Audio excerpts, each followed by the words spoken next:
tardes, muchas gracias, buen día.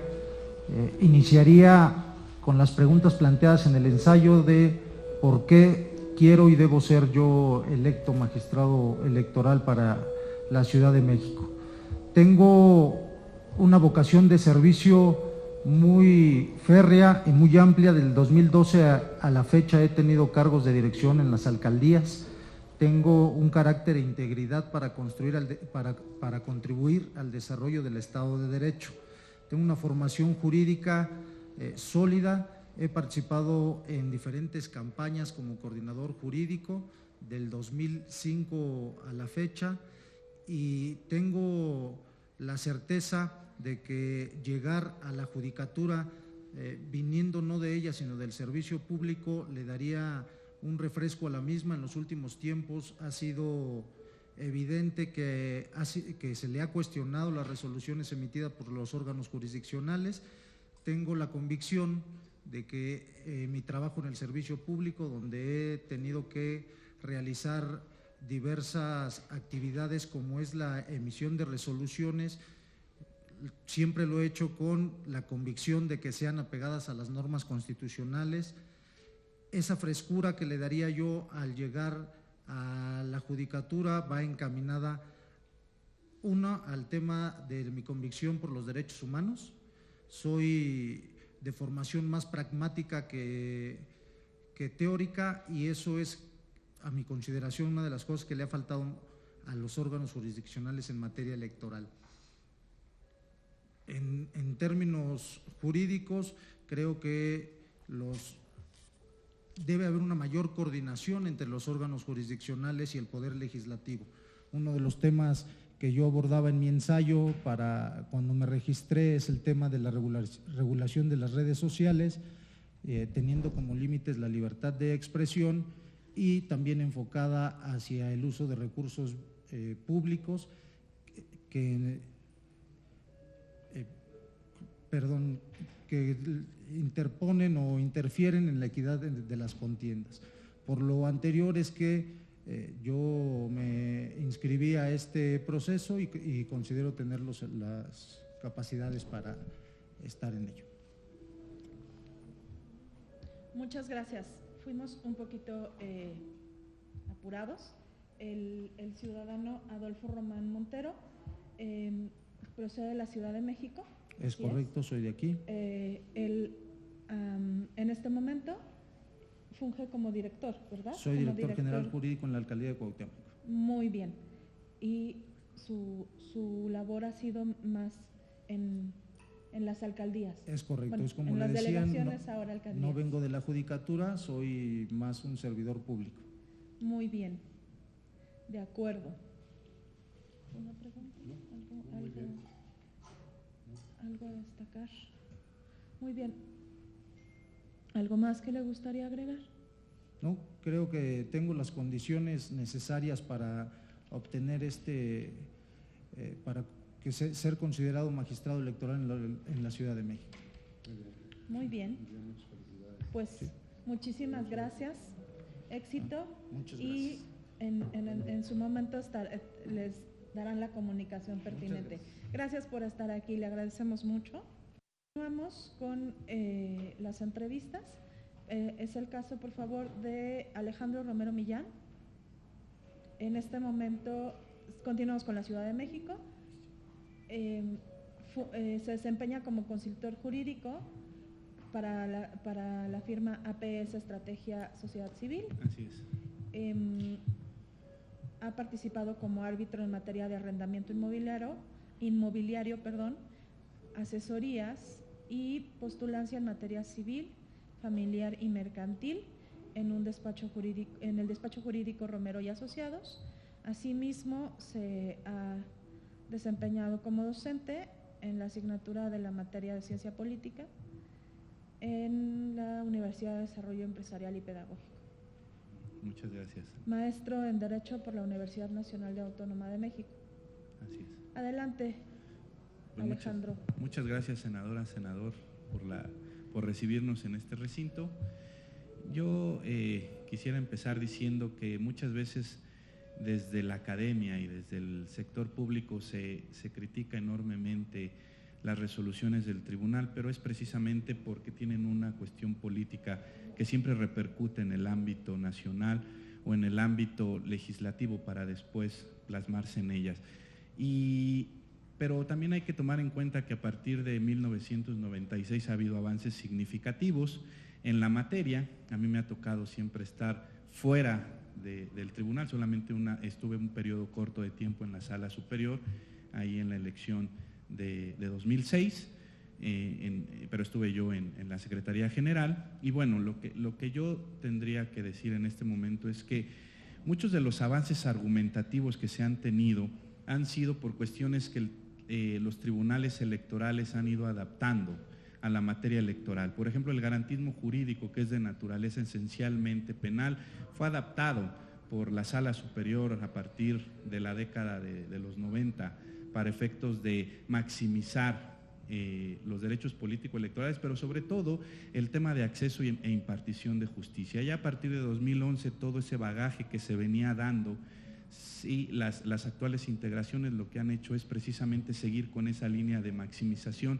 pero eso no implica que existan sentencias relevantes que sean cuestionables o que sean puestas al arbitrio público, y a partir de las cuales lo que creo yo que puedo aportar es lo siguiente. A veces hace falta que en ese tipo de resoluciones existan ejercicios de prospectiva. La prospectiva, si bien es cierto, es una rama de la ciencia política, puede fácilmente adaptarse al ámbito jurisdiccional. ¿En qué sentido? En el sentido de hacer proyecciones acerca de lo que a veces el resultado de una sentencia o los efectos pueden causar en futuro. Y voy a poner muchos ejemplos a raíz de los cuales a veces por simple lógica metodológica deben de ser analizados y que a veces los tribunales electorales han dejado de analizar. Uno de ellos, por ejemplo, podría poner las coaliciones dinámicas cuando se permitió que existieran en el ámbito local. La repercusión que tuvieron en el ámbito de materia de fiscalización fue realmente abrumador para los partidos políticos, porque eso les rompe todo un esquema de planeación financiera y de campaña, en virtud de que se permite que en más campañas puedan coaligarse, y entonces se vuelve un espectro en donde la problemática se va a dar precisamente en el reporte de gastos de campaña. Otro, por ejemplo, de esas sentencias donde no se hacen ejercicios de prospectiva fue, por ejemplo, los precandidatos únicos. A la fecha no existe una definición real por parte de los tribunales electorales sobre si pueden tener acceso o no a tiempos de radio y televisión. Inicia en 2015 diciéndonos que sí tienen ese derecho, para posteriormente en las elecciones de Coahuila y de Durango decirnos que no.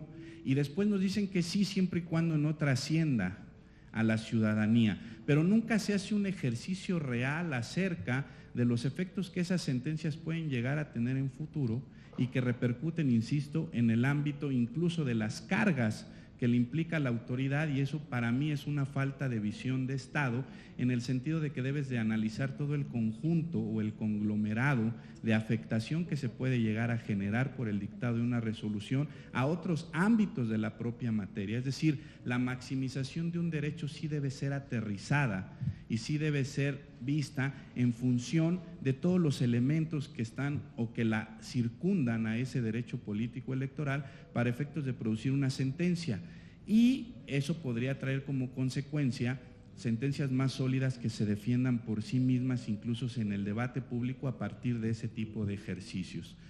Por último, yo he estado siempre fuera, digamos, fuera del ámbito jurisdiccional, y eso también implica un saneamiento. A mí me parece que a veces lo que nos dice Robert Dahl en la construcción de élites en todos los sentidos, también en el ámbito jurisdiccional se está viendo. Es decir, romper con esos esquemas de círculos que hay en la composición de los tribunales electorales. Alguien que viene de fuera puede romper, sanear e incluso aportar y dinamizar la impartición de justicia electoral. Muy bien, muchísimas gracias. Muy bien, le agradecemos mucho, Alejandro. Muchas gracias. Bueno, el Armando Ambrizo Hernández es maestro de Derecho Procesal Constitucional por la Universidad Panamericana. En su hipnosis curricular es ser secretario de Estudio y cuenta en el Tribunal Electoral del Poder Judicial de la Federación 2007 a la fecha, haber sido asesor del Comité de Comunicación Social en la Cámara de Diputados en la 60ª legislatura 2004-2006, haber sido coordinador normativo en la coordinación de prestaciones económicas en el Instituto Mexicano del Seguro Social del 91 al 2001 y haber sido asesor del procurador en la Procuraduría Agraria de 1997 a 1998. Adelante, licenciado, por favor. Señora senadora, señores senadores, agradezco a esta Comisión de Justicia del Honorable Congreso de la República la oportunidad de comparecer como aspirante a ocupar una magistratura en integrar el Tribunal Electoral de la Ciudad de México, en cumplimiento a la convocatoria que rige el procedimiento de selección de quienes habrán de ocupar el cargo de magistrado electoral. Respecto de la idoneidad de mi candidatura, expreso con respeto y humildad que he tenido la invaluable oportunidad de formarme entre jueces y juezas y de hacer una carrera judicial en el máximo órgano de justicia electoral del país. Que en mis funciones como proyectista, cargo que he desempeñado por más de una década, he participado en la revisión de 2 elecciones presidenciales, en más de 50 elecciones de gobernador y en un sinnúmero de controversias sobre diputados y presidentes municipales, teniendo como tarea sustantiva el análisis jurídico de los juicios y recursos, competencia del Tribunal Electoral del Poder Judicial de la Federación. Estoy convencido que quienes como un servidor aspiran a ser magistrado electoral debe garantizar a la sociedad y a los justiciables independencia, imparcialidad, excelencia y profesionalismo, derivados de una formación sólida, de una constante capacitación, de compromiso, madurez y prudencia.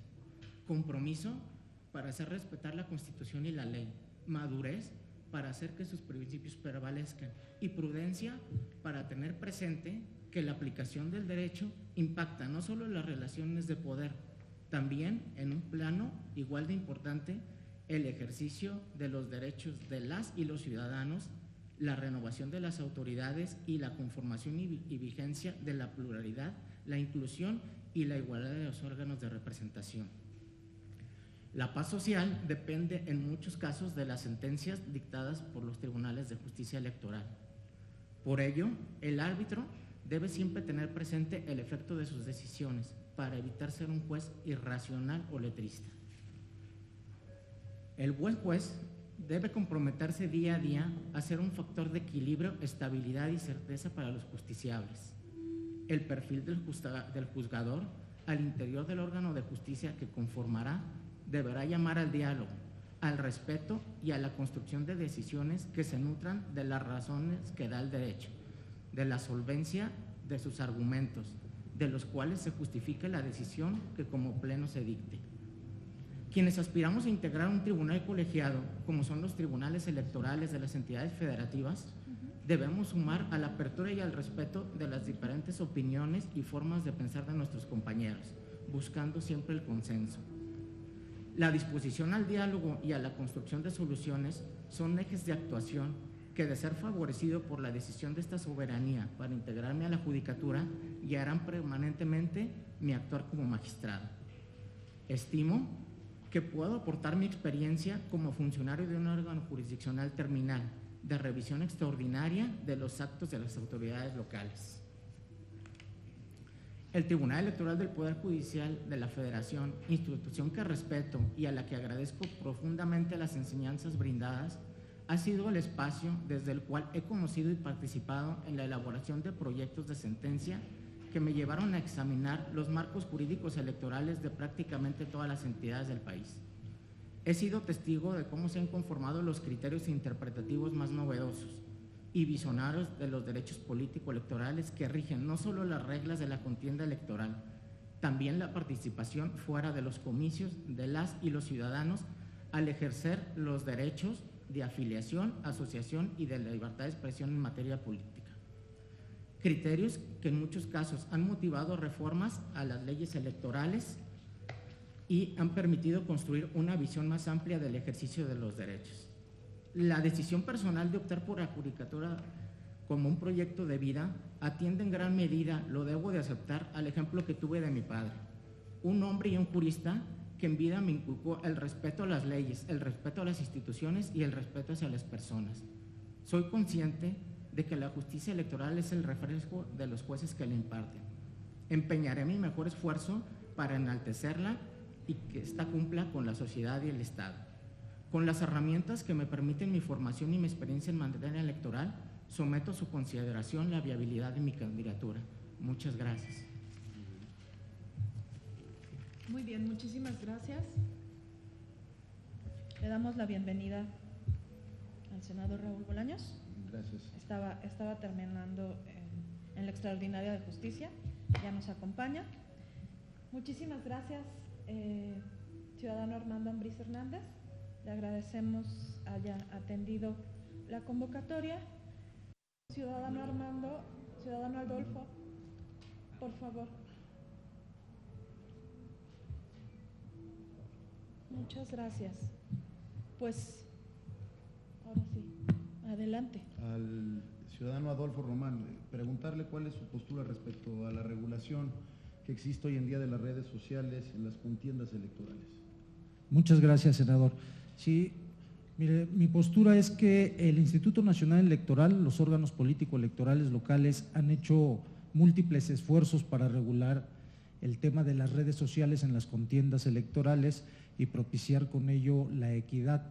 Sin embargo, creo que ha quedado corto ese esfuerzo, toda vez que nuestro marco normativo no ha logrado establecer o actualizar nuestras normas a la época en la que nos actuamos, en la que estamos. Existen varios precedentes, tanto del Instituto Nacional Electoral como de la Sala Superior del Tribunal Electoral del Poder Judicial de la Federación e incluso de la Corte Interamericana de Derechos Humanos.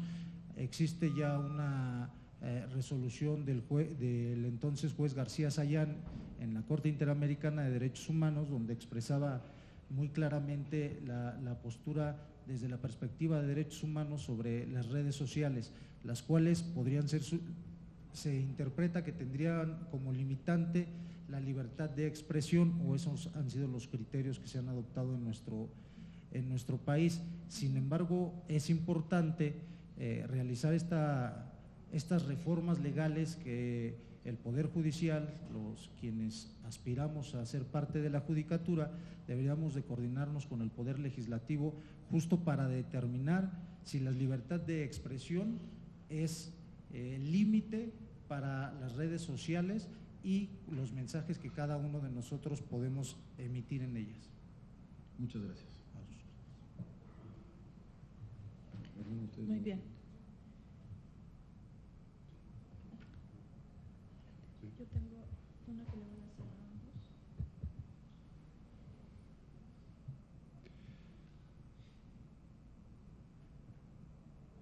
Desde su punto de vista, ¿qué debe hacer el tribunal local para ganar confianza entre la ciudadanía?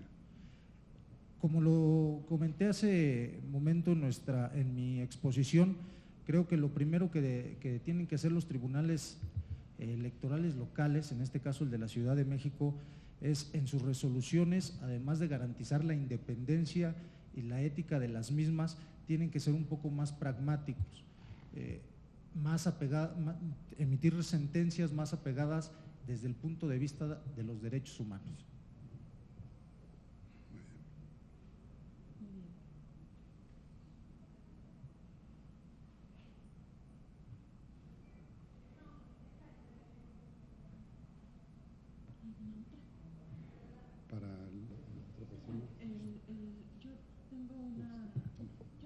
Yo tengo una pregunta.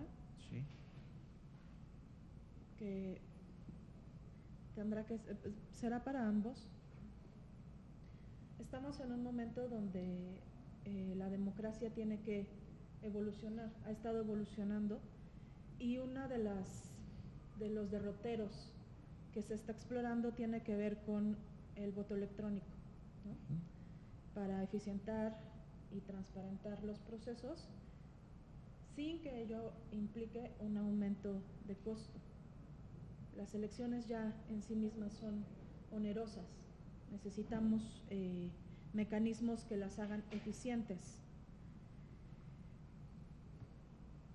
¿Cuál es su opinión sobre primero sobre la urna electrónica, la implementación de la urna electrónica, y después si usted considera que se puede prescindir del expediente electoral a cambio del voto electrónico?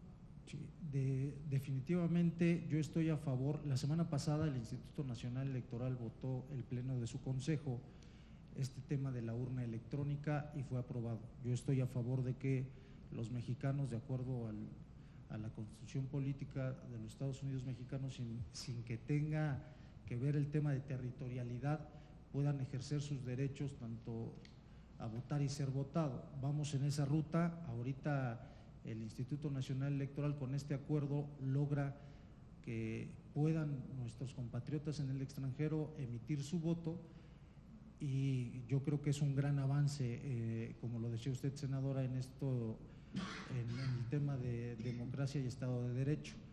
En el tema del expediente electoral, yo creo que en los próximos años tenemos obligadamente que avanzar hacia el tema del voto electrónico, efectivamente. Yo estoy a favor de eliminar el expediente electoral.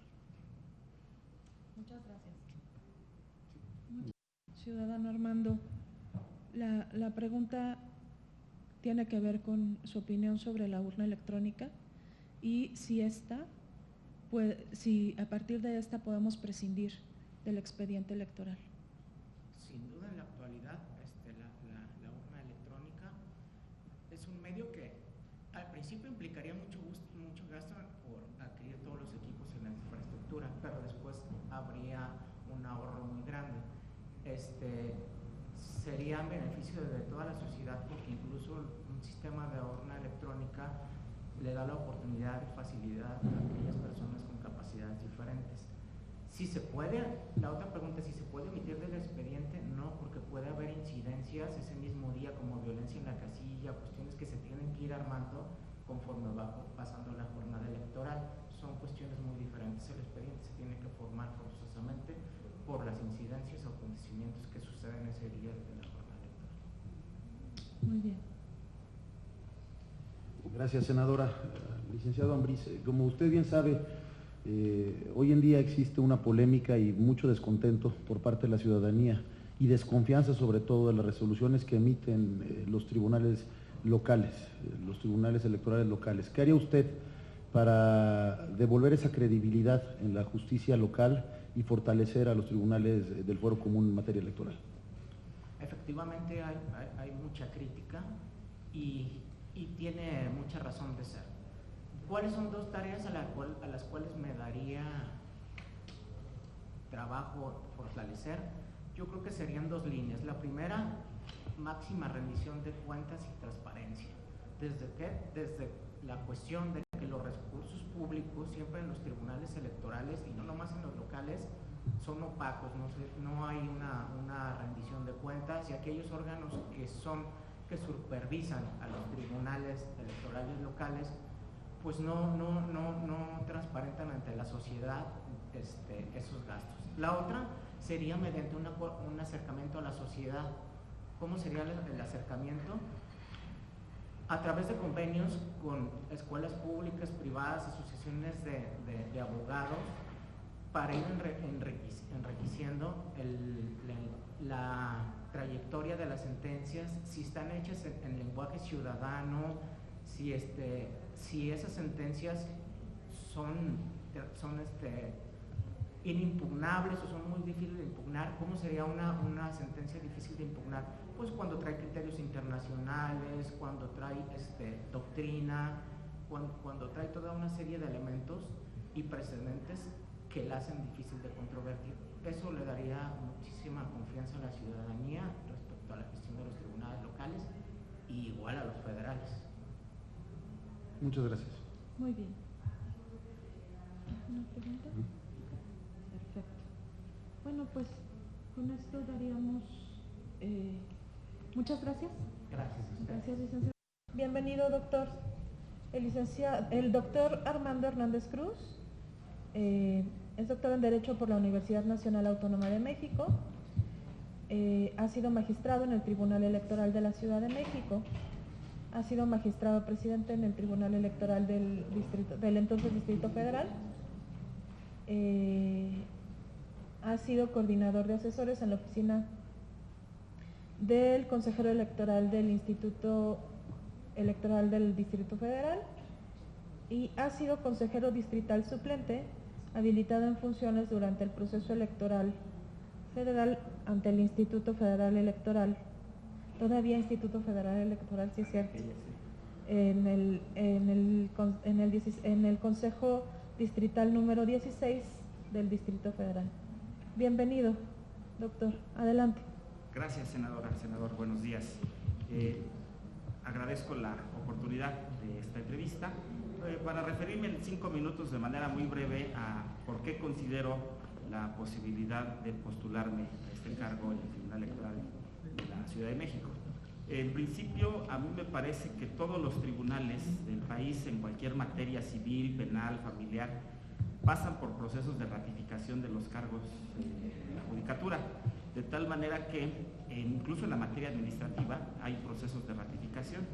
En la materia electoral, debido a que se trata de un órgano que resuelve cuestiones de naturaleza política, no está previsto en el diseño institucional procesos de ratificación. Entonces, en el caso de su servidor, yo fui designado para el Tribunal Electoral del Distrito Federal, bajo los parámetros del Estatuto de Gobierno del Distrito Federal. Este ya no existe, estoy en una condición sui generis, porque la Constitución de la Ciudad de México da un nuevo marco normativo. Existe ahora una Ciudad de México y un Tribunal Electoral de la Ciudad de México, que es una instancia distinta. De tal manera que yo me estoy postulando para un cargo nuevo, para una cuestión que no desempeñé, yo desempeñé cargo en el Tribunal Electoral del Distrito Federal, y por esa razón, en este caso, operaría como una especie de proceso de ratificación. Creo en la carrera judicial, me parece que es muy importante la profesionalización de los cuerpos de carácter jurisdiccional. En lo personal, mi formación y mi criterio jurídico fueron forjados a base de mi experiencia como abogado litigante, pero también trabajé muchos años, 18 años, como asesor parlamentario. Esto me lleva a mí a tener una consideración o una condición que es distinta a lo que tradicionalmente se maneja dentro de la profesionalización en la materia jurisdiccional electoral.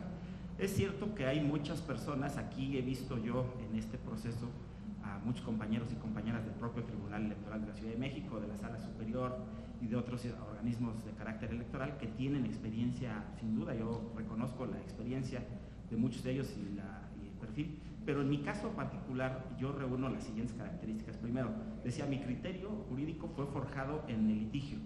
Esto es algo que aporta una visión distinta a las distintas corrientes de opinión que hay en materia jurisdiccional. Normalmente el juzgador ve las cosas de una manera, o el órgano jurisdiccional, el abogado litigante forma un criterio de otra forma, que es además más propositivo, más creativo desde el punto de vista jurídico, y por ejemplo las autoridades tienen una función distinta, ¿no? Las personalidades que trabajan en el ámbito de la autoridad administrativa electoral tienen una formación distinta. En mi caso también como académico, ahora ya como candidato a investigador del Sistema Nacional de Investigadores, también he aportado al Tribunal Electoral en la función que tengo como coordinador o presidente del Consejo Académico y miembro del Consejo Editorial, a las distintas actividades que se vienen desarrollando desde esas trincheras, desde la perspectiva de reconocer al tribunal no solo como una instancia jurisdiccional que resuelve controversias, sino también una instancia de formación de la cultura cívica democrática, que está en la ley. Además son funciones de los magistrados electorales fomentar la cultura cívica democrática. Es algo que yo he venido aportando al tribunal y que me gustaría seguir aportando, si este Senado así lo tiene a bien, en una nueva oportunidad. Además de eso, mi formación académica y profesional está enfocada al ámbito de los derechos humanos. Entonces, yo concibo al Tribunal Electoral como un organismo protector de derechos humanos, particularmente de derechos político-electorales, de tal manera que ese perfil yo tengo la impresión de que ha aportado cosas interesantes en las discusiones que hemos tenido en la integración del actual Pleno. La verdad es que yo prefiero establecer un diálogo judicial horizontal con otros tribunales electorales del país y no solo el diálogo vertical que se da cuando seguimos las líneas jurisprudenciales del tribunal de la Sala Superior. O sea, eso me parece que está bien, pero no es lo único que podemos hacer, y por eso contribuí en la formación de la Asociación de Magistrados y Magistradas Electorales, la cual tuve el honor de presidir su consejo directivo durante los 5 meses anteriores. Ya ahorita, como concluí el encargo, le entregué la presidencia de ese órgano, pero a partir de eso hemos generado experiencias importantes de compartir criterios jurisdiccionales con todos los tribunales electorales del país, con la magistratura electoral local, y me parece que eso es algo en lo que yo puedo seguir aportando si tuviera la oportunidad de pertenecer ahora al Tribunal Electoral de la Ciudad de México en este nuevo encargo. La verdad es que los 5 años para los que fui designado siento que no fueron suficientes en aquella ocasión, en esta época que está terminando, y creo que pudiera seguir aportando en las mismas trincheras que ya lo he venido haciendo a lo largo de estos tiempos. Muchas gracias. Muy bien, ahora sí. Muy bien, muchas gracias. Atendiendo el esquema y la metodología de las entrevistas, ¿habría alguna pregunta de parte de los señores senadores? Adelante, por favor, senador Ramos. Gracias. Muy sencillo. ¿Qué sugerencias haría usted para que los magistrados electorales queden fuera del alcance del soborno y de la corrupción, sobre todo en materia local, donde es tan debatible el soborno y la corrupción a los magistrados electorales? Bueno, quiero precisar que de los 24 aspirantes para el cargo aquí en Ciudad de México, yo soy el que tiene una condición específica porque soy el que abandonó el cargo, que deja el cargo que queda vacante. Esta experiencia precisamente me permite hacer un señalamiento muy concreto, muy específico. Durante los 5 años que fungí en este encargo en el Tribunal del entonces Distrito Federal, hoy Ciudad de México, no tuve ningún acercamiento negativo con ninguna propuesta de carácter raro que me tuviera en una condición de presión ni política, ni mucho menos de sobornos de carácter económico. Eso me parece a mí, y no quiero generalizar, pero pues por lo menos la experiencia que a mí me tocó vivir estuvo lejana a esas condiciones, lo cual me parece que es una gran ventaja. Y yo diría una cosa también, debido a que trabajé muchos años en el entorno legislativo, tanto Asamblea Legislativa, Cámara de Diputados, Cámara de Senadores, tengo un nivel de conocimiento, de posicionamiento con actores políticos, es decir, me conocen muchos de los actores políticos. De tal manera que yo creo que conociéndome y conociendo mi perfil, pues la verdad es que yo no creo que nadie se hubiera atrevido a acercarme a mí con una propuesta de ese tipo, y ha sido una gran ventaja para mí. Muchísimas gracias. Okay. ¿Alguna otra pregunta? Muy bien. Yo solamente quisiera nos pudiera dar su opinión sobre el mismo tema que le pregunté a los postulantes anteriores. Tiene que ver con la adopción del voto electrónico y la urna.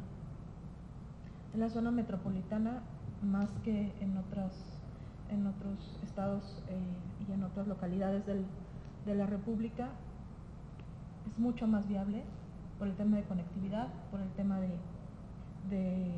la concentración de la población, por el tema de que es la Ciudad de México, el Estado de México, vaya, la metrópoli tiene características que pueden ser un buen laboratorio para algo que está sonando, se está pugnando mucho, se está pidiendo mucho. ¿Cuál es la opinión que usted tiene sobre la urna electrónica y si a través de ella se pueden hacer comicios de mayor economía en muchos sentidos, en todos los sentidos? Y si podríamos prescindir a través de la urna electrónica, el voto electrónico, del expediente electoral. Yo estoy convencido de que va a llegar un momento en el que el voto se haga de manera electrónica, pero también creo que la educación, los trámites, el gobierno, muchas cosas ya están transitando hacia allá. El problema que ha habido es la desconfianza, es decir, cómo garantizar el principio de un ciudadano un voto, cómo garantizar que no haya detrás de la computadora, digamos, cuando es voto por internet, una persona que no es el elector particularmente. Entonces la urna electrónica es un paso intermedio entre el voto por internet y el voto en papel. El tema con la urna electrónica es que es cara, puede ser costosa y tiene un proceso de duración escaso, pudiera durar 5 o 6 años por el avance tecnológico que se va dando. Yo creo más en el principio del voto por internet. En la Ciudad de México la ley de participación ciudadana ya prevé la votación por internet para la opinión en las consultas de presupuesto participativo. El Tribunal Electoral cada año emite un acuerdo sobre cómo se van a llevar a cabo los medios de impugnación para los procesos de voto electrónico, y la verdad es que no hay tanto problema. O sea, yo en el caso del voto electrónico que ha habido, el voto por internet para la participación ciudadana, las impugnaciones son no tan grandes como se pudiera pensar. De tal manera, si hay desconfianza, pues esa no desaparece. Es claro que es a la autoridad administrativa electoral a la que le toca implementar estas funciones. Al tribunal, en este caso, le toca establecer los mecanismos a través de los cuales sustanciarían los medios de impugnación, porque no están previstos en la legislación. Entonces a cada año se emite un acuerdo en el que se regula los medios de impugnación. Creo que son escasos, yo creo que hay un gran nicho de oportunidad. Estoy convencido de que debe transitarse hacia allá, debemos superar la crisis de desconfianza que ha permeado en el modelo electoral, y también estoy convencido de que esto se puede lograr. Yo creo que la urna electrónica es una solución intermedia que habría que explorar y que habría que avanzar en su implementación a partir de lo que los legisladores locales planteen y lo que pueda hacer el Instituto Electoral de la Ciudad. Muy bien, muchísimas gracias. ¿Alguien más? Pues muchas gracias, doctor. Le agradecemos su Muchísimas asistencia. gracias. Traigo unos documentos adicionales que me gustaría dejar a disposición de la comisión, si fuera posible. No sé si los pueda ingresar. Me parece que el equipo técnico nos están diciendo que no es el momento procesal, entonces muchísimas gracias. le agradecemos. Gracias. Maestra en Argumentación Jurídica por la Universidad de Alicante, España. En este momento es Secretaria General de Acuerdos de la Sala Superior del Tribunal Electoral del Poder Judicial de la Federación. Ha sido secretaria e instructora en la Sala Superior del Tribunal Electoral del Poder Judicial de la Federación, en la ponencia del magistrado Felipe Alfredo Fuentes Barrera. Ha sido secretaria e instructora en la Sala Superior del Tribunal Electoral del Poder Judicial del magistrado Salvador Olimpo Navagomar, y se ha desempeñado como secretaria de Estudio y Cuenta adjunta, de igual manera en la Sala Superior del Tribunal, en la ponencia del magistrado Salvador Olimpo Navagomar. Adelante, por favor, tiene 5 minutos para su exposición. Muchas gracias, senadoras, senadores. Buenas tardes, agradezco la oportunidad que me dan de comparecer frente a ustedes.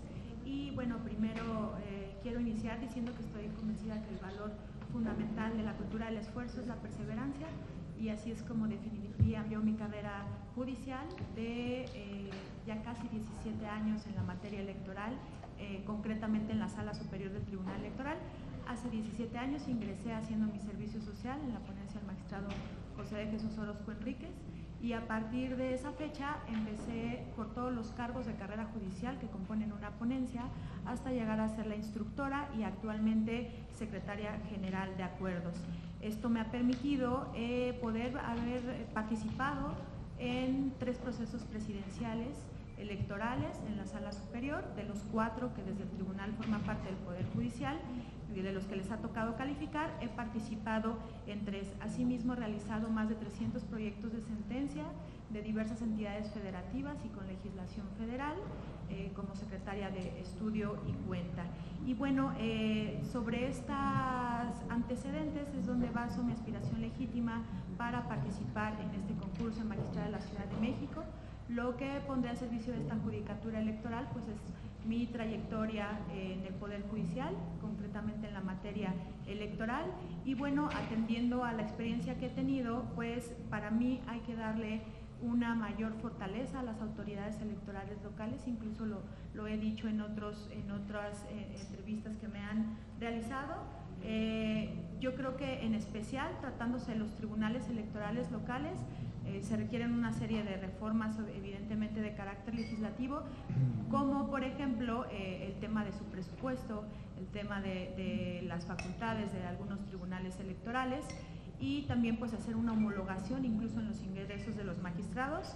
Otro tema importante que queda pendiente en la legislación es la manera en que regulan a los magistrados electorales. Actualmente no hay quien los sancione por un actuar indebido. Creo que es importante tener esa cuestión, pero no solamente es eso, sino también los tribunales electorales, al ser la instancia más cercana a la ciudadanía, porque son los que, pues la primera instancia que tienen que agotar antes de acudir a las salas regionales o sala superior del tribunal electoral, pues creo que debe de haber alguna modificación en cómo trabaja el tribunal. Por ejemplo, yo creo que en el caso de ser designada magistrada, estoy convencida que hay que avanzar hacia un tribunal abierto, fomentando la emisión de sentencias ciudadanas con un lenguaje sencillo, pero que siempre se implique una motivación y una fundamentación sólida. También transparentar el actuar del tribunal, publicando todas sus sentencias y de manera inmediata, porque muchas veces tardan mucho tiempo en subirse a sus páginas. También implementar las audiencias públicas de alegatos a las que asistan todas las partes y puedan ser consultadas en internet. También se requiere la implementación de un juicio en línea, ¿no? Los tribunales electorales, incluso la sala superior, no tienen esta presentación de juicios electorales en línea y son importantes porque en materia electoral nuestros plazos son sumamente cortos. Y una cuestión fundamental es la aplicación de una carrera judicial en los tribunales electorales locales, porque esto ofrece a la ciudadanía instituciones más sólidas, confiables y profesionales. En todo esto que acabo de comentar es donde fundamento mi aspiración para ocupar el cargo de magistrada de la Ciudad de México. Muy bien. Muy bien. Sí. Adelante, por favor.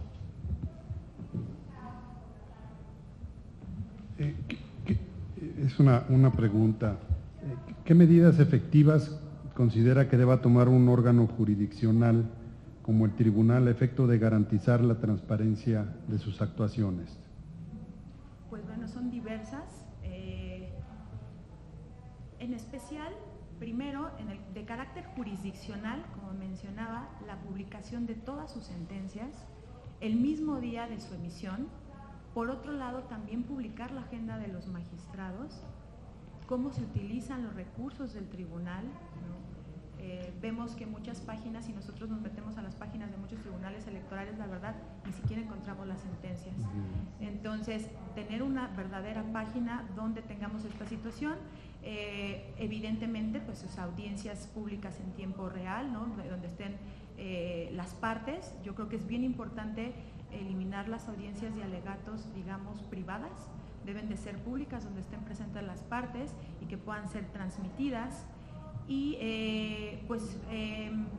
digamos que obviamente esto ya está, que es transmitir las sesiones públicas, pero incluso también, y se ha planteado en el tribunal, el hecho de la posibilidad de publicar de manera previa los proyectos de sentencia, porque pues siempre hay como mucha fuga de información al interior de los tribunales electorales, y digamos podría fomentar esto a que las partes ya sepan cuál es el proyecto que se va a discutir en sesión pública por los magistrados.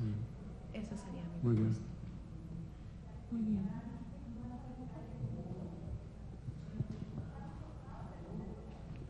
Nos decía que en su presentación que se ha involucrado en más de 300 proyectos de sentencia. Eso es una buena experiencia. En esos proyectos de sentencia, ¿en algún momento se tocó el tema de la inclusión y la promoción de los derechos políticos electorales de los pueblos originarios? Y si es así, ¿cómo pónganos un caso? Pues gracias, senadora, por la pregunta. Incluso el tema de los pueblos originarios, que viene más en la legislación de la Ciudad de México, porque a nivel como, digamos, nacional y en otras entidades federativas, hablamos más bien de las comunidades indígenas, ¿no? De los pueblos y comunidades indígenas, y estos son los que han llegado, digamos, a la sala superior a cuestionarnos concretamente las elecciones por su sistema por usos y costumbres. Tenemos diversas temáticas, por ejemplo, cuestiones relacionadas con ponderación, digamos, de principios y derechos, cuando está la universalidad del voto, que a veces no se deja votar a toda la comunidad, sino únicamente a los que pertenecen a las cabeceras o a ciertas regiones de esa comunidad. Pero también tenemos frente al uso y costumbre. Lo que ha hecho el Tribunal Electoral es, en un principio los criterios iban a la universalidad del sufragio, entonces cuando no se respetaba esa universalidad se terminaban anulando las elecciones. Sin embargo, poco a poco ha ido avanzando el criterio de la sala y lo que ha hecho es respetar el uso y costumbre de estas comunidades, y lo que ha determinado es si históricamente se han ellos acomodado a que nada más voten algunas personas de las comunidades, pues que es así como se va a respetar, siempre y cuando se hacen estudios antropológicos para ver cuál ha sido históricamente su método de votación. Ese es uno de los ejemplos. Otros ejemplos donde hemos tenido también vulneración en este tipo de comunidades, pues es el tema de que en la universalidad del voto, no permitir la participación de mujeres y en muchas ocasiones de jóvenes. Hay algunos métodos de elección de este tipo de comunidades donde no permitían a estos grupos participar. Sin embargo, ahí el Tribunal Electoral ha concluido que se deben de anular este tipo de comicios porque evidentemente pues se vulnera esta universalidad del sufragio.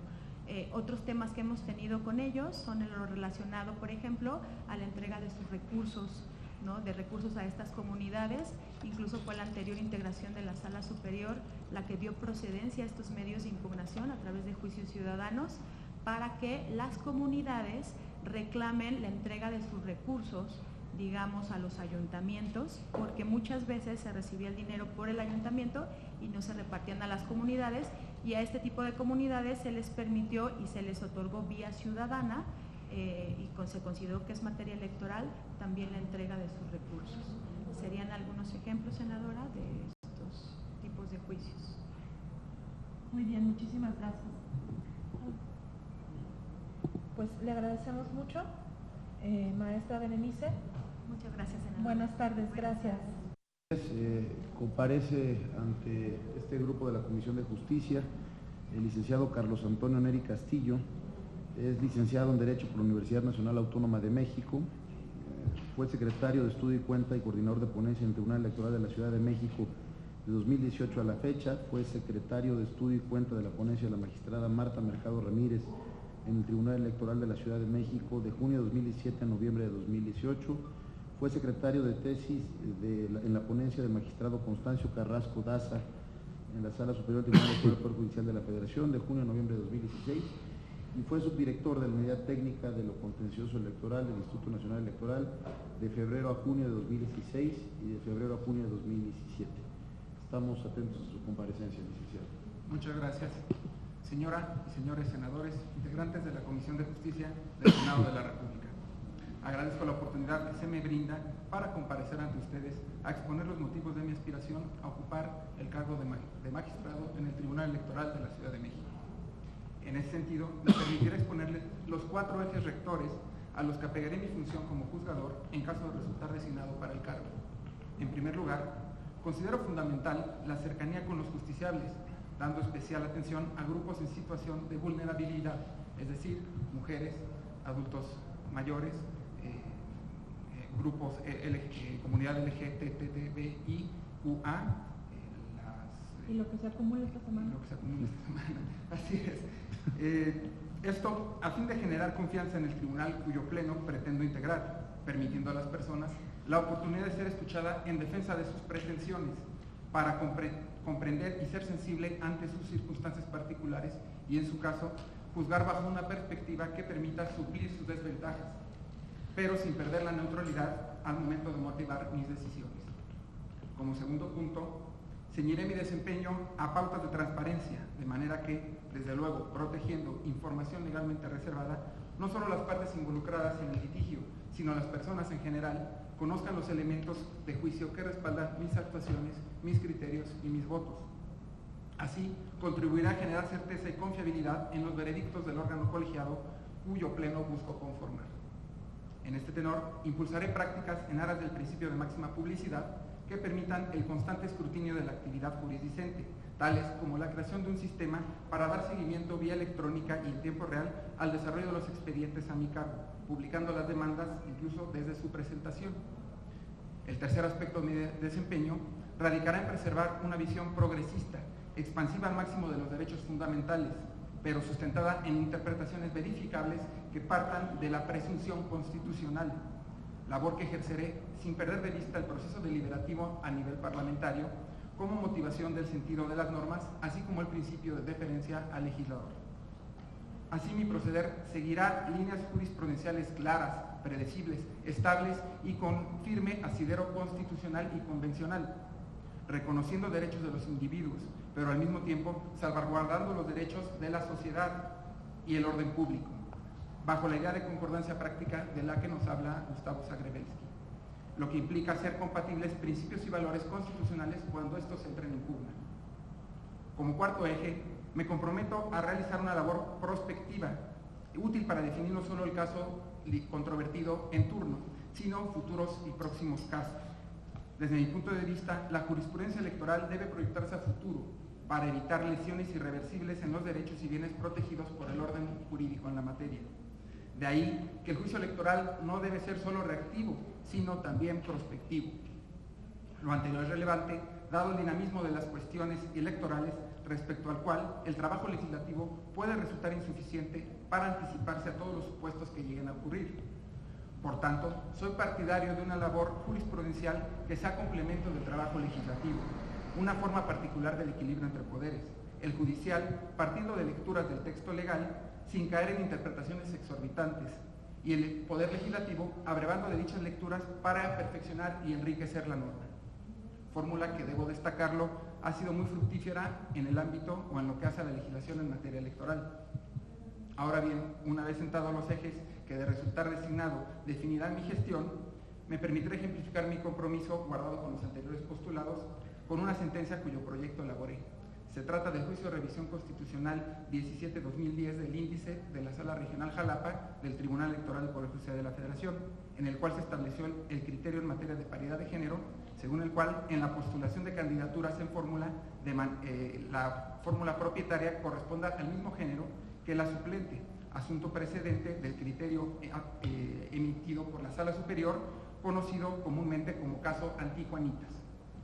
Señoras y señores legisladores, en atención a lo anterior, a las anteriores razones, sumadas a mi vocación de servicio, a la experiencia que he adquirido a lo largo de 15 años de experiencia en materia electoral, a mi disposición de trabajar en equipo como parte de un órgano colegiado, es que me considero apto para asumir la responsabilidad de una magistratura. Estén seguros ustedes que de contar con su beneplácito, continuaré aportando todo mi esfuerzo y pensamiento en beneficio de la protección de las instituciones democráticas y por ende del respeto a los derechos fundamentales que se ejercen a través de aquellas. Agradezco la oportunidad y su atención que me ha prestado. Muchas gracias. Carlos, ¿alguna pregunta? Adelante, por favor. Gracias, senadora. Licenciado, hacía usted referencia ahora en su comparecencia sobre un caso de posible violencia de género. Hemos visto durante muchos años que, sobre todo en el derecho electoral, la norma es demasiado estricta. Entonces, yo le quisiera consultar qué piensa usted sobre la violencia política de género como causal de nulidad en una elección, sobre todo si uno hace referencia al artículo 1 de la Constitución en cuanto al principio pro persona, pero del otro lado tenemos normas demasiado rígidas en el derecho electoral que también son muy fáciles de dar la vuelta, digámoslo en términos coloquiales. Entonces, la pregunta va en dos sentidos. Primero, si piensa usted que la violencia de género debe de ser considerada como una causal de nulidad de una elección, y en la interpretación de la norma, ¿qué tan estricto debe de ser el juzgador en la implementación del principio pro persona del artículo 1 constitucional? Claro. Bueno, es un tema sin duda en boga, la violencia política de género, que ha generado criterios recientemente, incluso en la Ciudad de México hubo un caso particular donde en principio se había en alguna etapa de la cadena impugnativa se determinó que sí era suficiente para, por sí sola para llevar a cabo o determinar la nulidad de la elección. Desde luego, sí pueden llegar, desde mi punto de vista, los actos que llegan a socavar o a poner en tela de juicio la actuación de las mujeres en el ámbito político, en el desempeño de una campaña o en pos de ocupar un cargo público, desde luego pueden llegar a mermar y a generar una violación al principio de paridad de género y a la igualdad entre el hombre y la mujer, tuteladas constitucionalmente, y desde luego que al traducir pueden llegar a resultar determinantes incluso en el resultado de la elección, sobre todo cuando se trata de una mujer candidata respecto a la cual se hagan ataques o se hagan cuestionamientos que contribuyan, o más bien contribuyan en demérito de la figura y en función de ello, de la figura de la mujer candidata, y en función de ello generar hacia las propias mujeres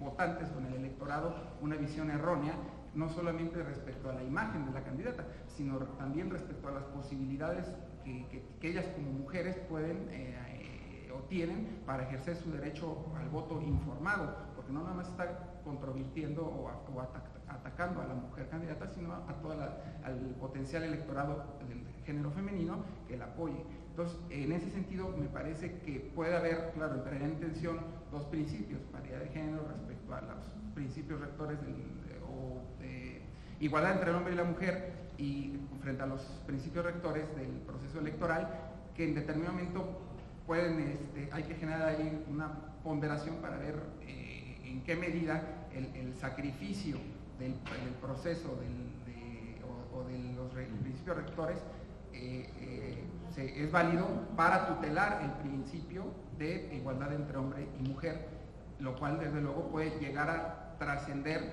dado esta mecánica que he pretendido explicar, no solamente hacia la imagen o las pretensiones de la candidata a participar, sino en la imagen que puede llegar a generarse hacia el electorado en general y hacia las personas del género femenino que pueden apoyar o que simpatizan con esa candidatura, porque a fin de cuentas también se les está mermando, se les está dando una imagen que orientará su voto o que desorientará su voto, si me permiten decirlo.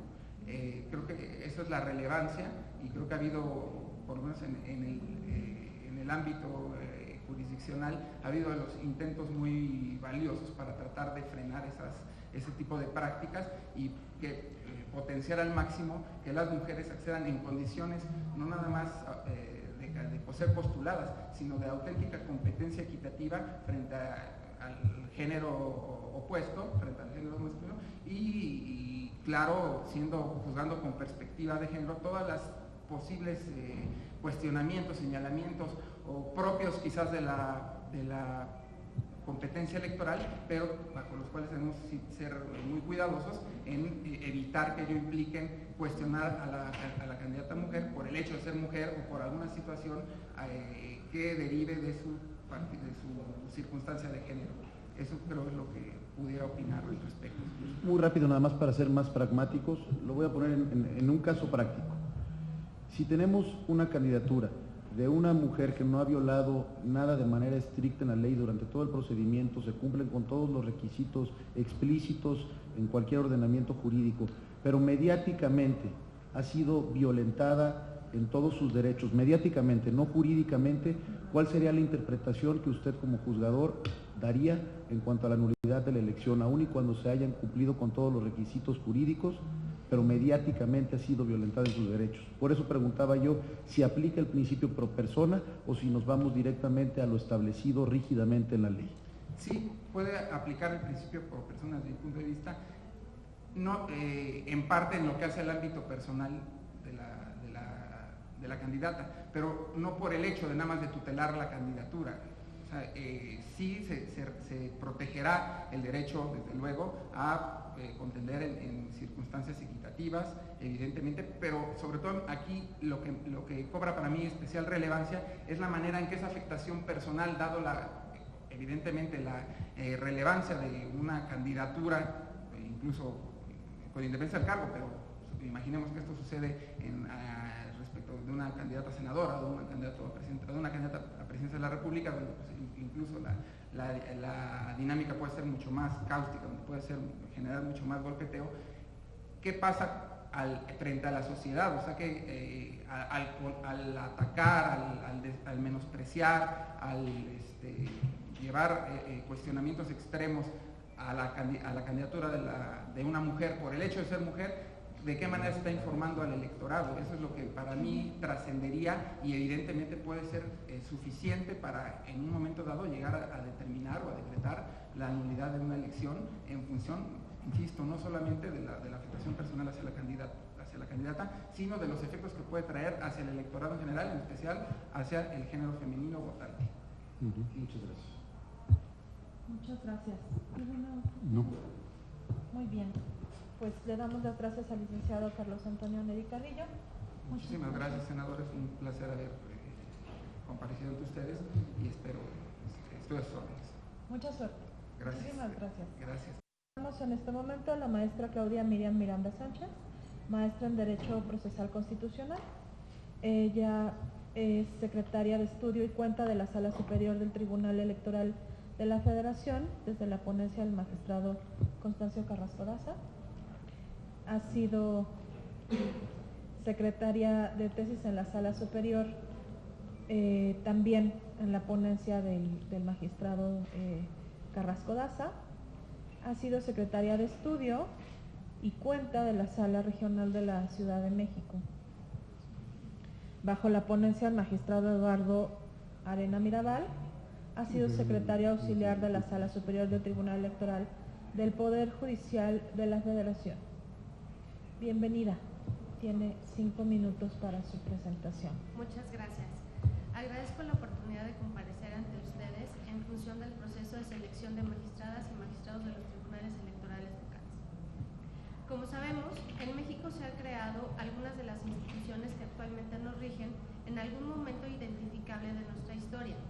Otras han surgido a la vida jurídica con base particularmente en situaciones ocurridas.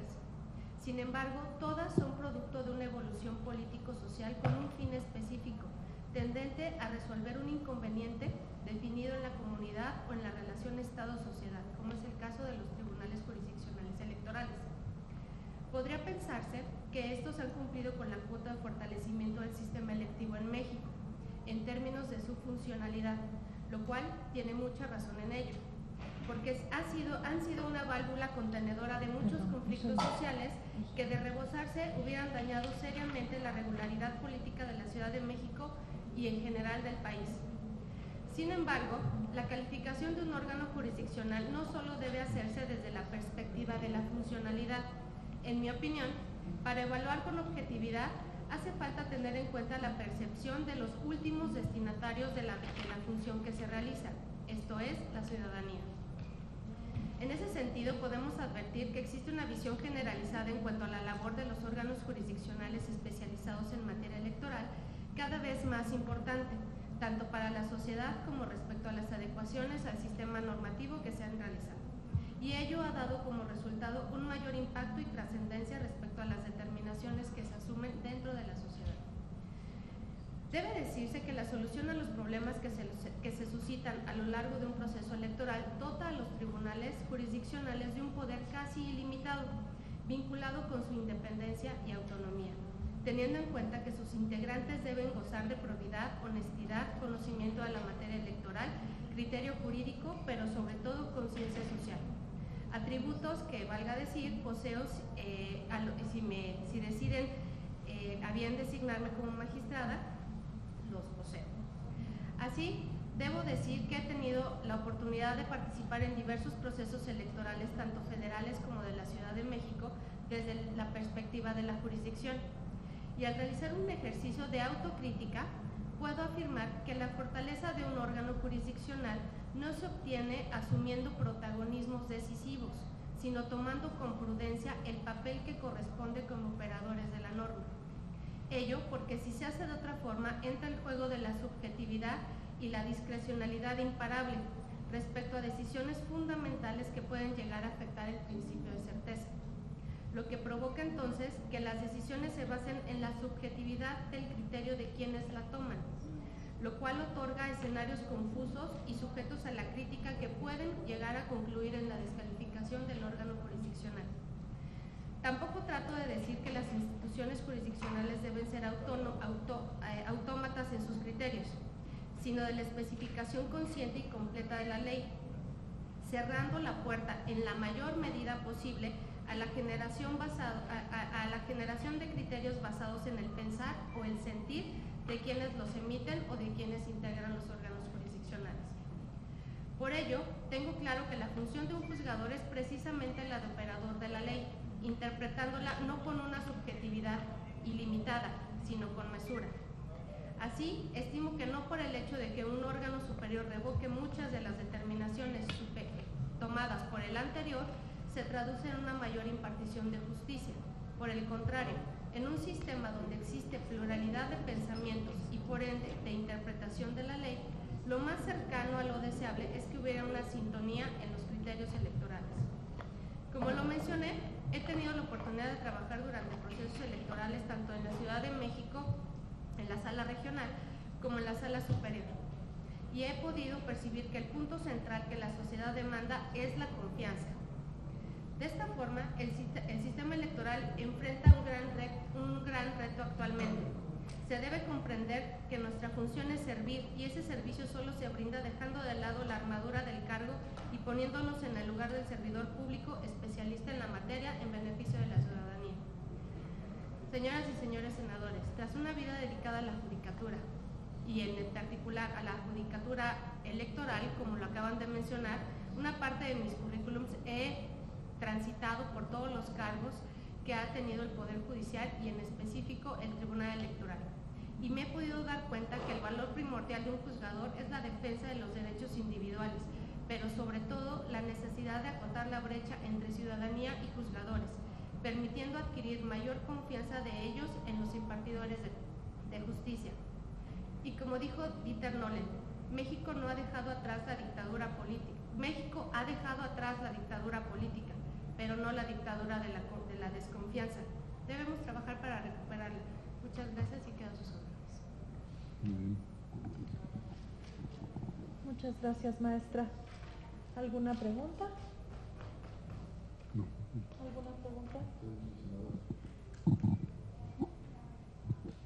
Hace un momento el anterior licenciado señalaba un tema que me parece muy interesante, que en todas las ponencias solamente se ha señalado una vez, sobre todo porque estamos en la Ciudad de México. Ustedes están postulándose para la Ciudad de México y me parece importante porque ya nos tenemos que ir a votar. Tenemos lamento mucho, pero tenemos que salir a votar y estamos lejísimos del pleno. Entonces, ¿nos permitiría, por favor? Gracias. Tomamos. Estamos en espera de otra votación.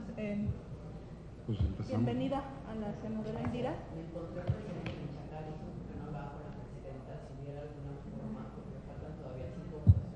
Así es. Entonces, digo, y sabemos que el elevador de aquí es inoperante realmente. Entonces, no sé si pudiéramos meter un justificación o algo, porque si está, vamos, creo que va a haber momentos en el que no vamos a pensar a votar. Bueno, sí, ojalá sí se pudiese, al menos que tuvieran la consideración de esperarnos un poquito, o vaya, que haya un mecanismo. Muy bien.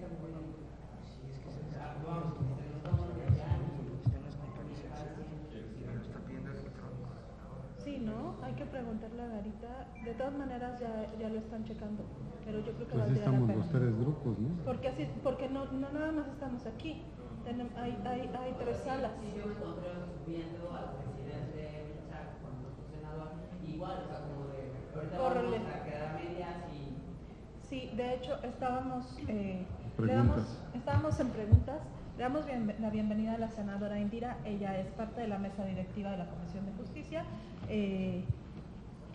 ella es secretaria de la Comisión de Justicia, y estábamos con la maestra en el momento de las preguntas.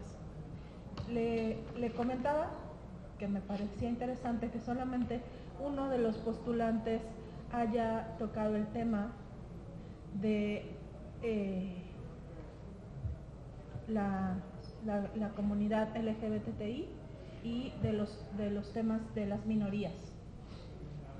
Eso en la Ciudad de México, que es un oasis de derechos, me parece un indicador interesante. Y en esa lógica, quiero preguntarle, ¿cuáles son los criterios o acciones afirmativas que garantizarían los derechos político-electorales de las minorías en este momento, y cuáles podrían ser algunos que no están operativizados en la ley en este momento, toda vez que uno de los principios fundamentales de la democracia, bueno, pues, la inclusión y la representación, ¿no?, también de las minorías. ¿Contesto su pregunta? Sí, adelante, por favor. Bueno, ¿cuáles serán las acciones afirmativas? Bueno, en este punto creo que ya tenemos un camino trazado, precisamente con las acciones afirmativas que se han hecho para mujeres. Actualmente, pues bueno, tanto en comerciales como en conocimiento de la sociedad en general, pues estamos dispuestos y en conocimiento de que esta legislatura es la legislatura de la paridad de género. Entonces, digamos que tenemos un camino labrado precisamente con la realización de las acciones afirmativas en favor de las mujeres, y pienso que sería exactamente igual. Aquí creo que sería un poquito complicado por el conocimiento o por el reconocimiento de cada persona, porque entonces resultaría muy fácil que cualquier persona pudiera decir, yo tengo algún tipo soy de la comunidad LGBTI, y no podríamos realmente pues confirmarlo, ¿no? O sea, sería como se hacen las cuestiones indígenas, que solo sería una cuestión de autoadscripción y autorreconocimiento para que se pudieran incluir ese tipo de personas. O sea, las personas que están reconocidas, pero solamente que se autoadscribieran, porque sí resultaría un poquito complicado ya en la verificación de las acciones afirmativas o en la implementación de las acciones afirmativas en específico, pues sería un poco problemático esa situación. De hecho, aún en comunidades indígenas, hace un tiempo pasó que legisladores comentaron que eran pertenecientes a una comunidad indígena, y la comunidad indígena dijo que no eran de ahí. Entonces, bueno, creo que la implementación de las acciones de las acciones afirmativas sería el mismo camino labrado que tenemos para las mujeres, y que realmente ha hecho resultados, que falta mucho para la implementación de la paridad. Tiene que ser una costumbre y una constante, pero en las comunidades y al igual que con las minorías deberíamos de implementar esas acciones, pero sí habría que tener cuidado en la valoración o en la autoadscripción de esas cuestiones. Muy bien, muchísimas gracias. Pues le agradecemos mucho su paciencia, y nos disculpamos de antemano porque tuvimos que dar un pequeño receso para poder ir a votar. Muchas gracias. Gracias. Buenos días. Con la maestra Claudia María Becerril Hernández, muy bienvenida. Cerramos a las y los entrevistados para el cargo en la Ciudad de México. La maestra Claudia es maestra en Derecho Electoral por el Instituto Prisciliano Sánchez del Tribunal Electoral del Poder Judicial del Estado de Jalisco. En este momento, a la fecha, es subdirectora de Oficialía Electoral del Instituto Nacional Electoral. Ha sido asesora del consejero electoral con funciones como coordinadora de consejería ha sido supervisora de especialidad electoral del Instituto Nacional Electoral y ha sido asesora jurídica independiente en materia electoral. ¿Ha sido asesora del Consejo Electoral de quién, perdón? En el Instituto Electoral del Estado de México, consejero Francisco Bello. Muchas gracias. Pues adelante, bienvenida, y tiene 5 minutos. Voy a aprovechar solamente para comentarles que en algún momento sí comienza a sonar, hasta este momento sí comienza a sonar el timbre para la votación. Tendremos que cerrar un momento, bajamos y recomenzamos. Bienvenida, adelante. La democracia requiere un buen funcionamiento jurisdiccional.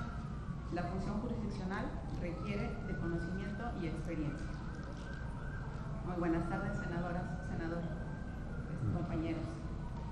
Me presento, soy Claudia María Becerril Hernández. Me permito comentarles que tengo poco más de 20 años de experiencia en la materia electoral. Inicié en 1994, cuando existía el Tribunal Federal Electoral. Inicié en la Sala Regional Guadalajara. Con diferentes cargos, estaba yo recién titulada y empecé desde secretario auxiliar en la Secretaría General a secretario de Estudio y Cuenta en esa sala. Posteriormente me incorporo a la Sala Regional Toluca, ya cuando es el tribunal parte del Poder Judicial de la Federación. En esta institución tuve la posibilidad de desempeñar varios cargos como secretario de Estudio y Cuenta, con la responsabilidad de generar los proyectos de resolución de sentencias que se ponían a consideración de los magistrados, así como de secretario instructor o de profesor investigador, que era la figura que permanecía en las salas regionales toda vez que estos no eran permanentes. Entonces se generaba un pequeño centro de capacitación donde los profesores investigadores nos dedicábamos a hacer la capacitación hacia las autoridades generalmente administrativas. Posteriormente, en el 2004 tuve la oportunidad de incorporarme al Tribunal Electoral de la Ciudad de México en la Secretaría General, directamente con el secretario técnico y haciendo funciones de apoyo a todo lo que se refería a la Secretaría General. Tuve la oportunidad de salir de ahí e incorporarme al Instituto Electoral del Distrito Federal, entonces el Distrito Federal, donde también por los 7 años que estuve aproximadamente en esta institución, tuve la posibilidad de incursionar en varias áreas, en una consejería. Posteriormente estuve como encargada de la Dirección de Servicios Legales, de la Unidad Técnica de Asuntos Jurídicos. También fui nombrada titular de la Unidad Técnica de Planeación, Seguimiento y Evaluación, cargo en el que estuve por aproximadamente 3 años, hasta que nos alcanzó la reforma electoral y desaparecieron esa figura. Me reincorporé a la propia institución,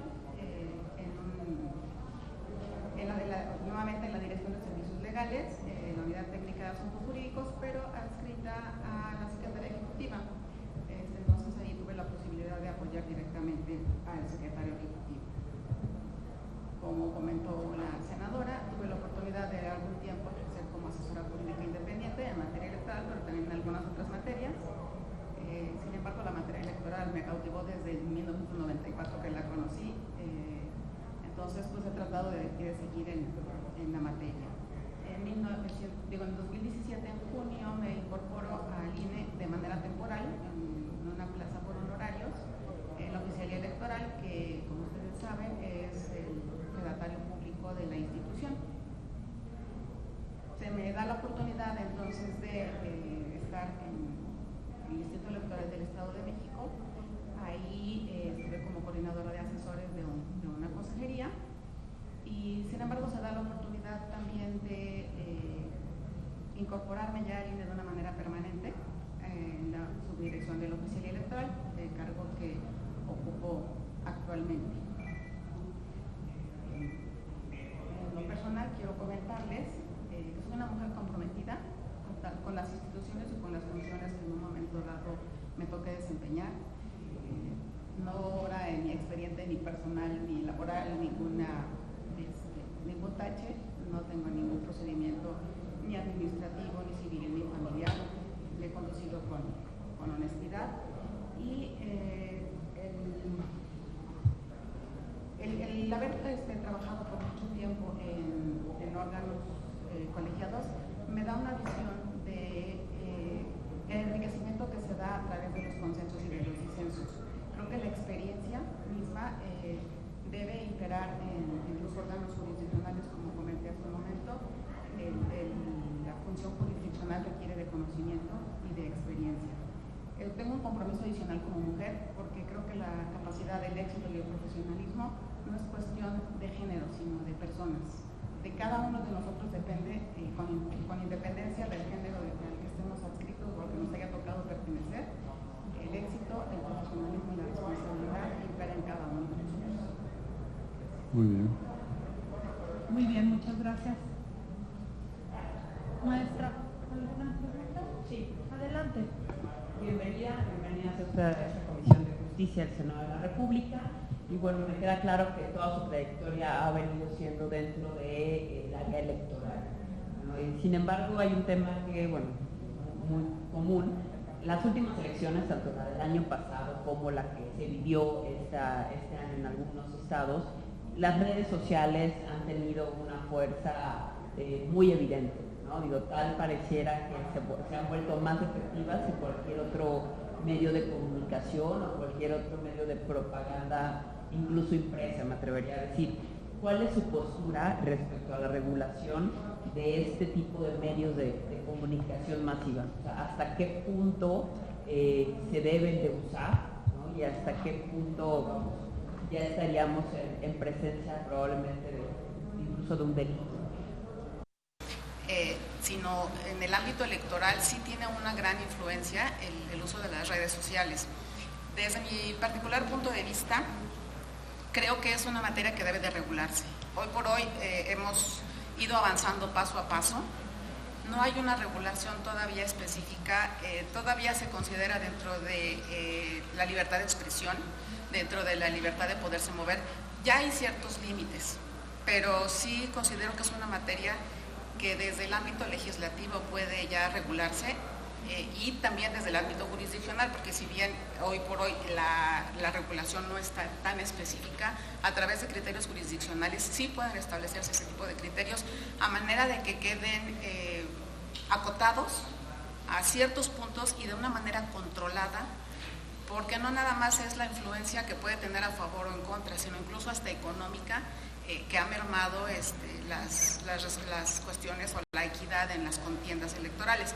Creo que sí es un tema muy interesante, muy de hoy, que sí requiere una atención específica. Gracias. Muy bien. ¿Algo? No. Pues, no, muy bien. Eso sería todo. Muchas Muchísimas gracias. Muchas gracias. Usted es el colofón de las y los entrevistados para la Ciudad de México, así es que mucha suerte. Les deseo mucho éxito en esta labor tan importante que tienen en las manos. Igualmente. Muchísimas gracias por la atención. Por inaugurar el hermoso estado de Chiapas. Y nos acompaña el licenciado en Derecho por el Instituto de Estudios Superiores de Chiapa, lo siento. Alex Walter Díaz García, bienvenido. Gracias por estar aquí. El licenciado Alex ha sido consejero electoral del Consejo General del Instituto de Elecciones y Participación Ciudadana del Estado de Chiapas, del 3B6H IEPC, haber sido auxiliar jurídico en los procesos electorales, en los últimos 3 procesos electorales, haber sido consejero electoral distrital en el IEPC y haber sido analista jurídico en el Instituto Federal Electoral en la Junta Local Ejecutiva del Estado de Chiapas. Bienvenido.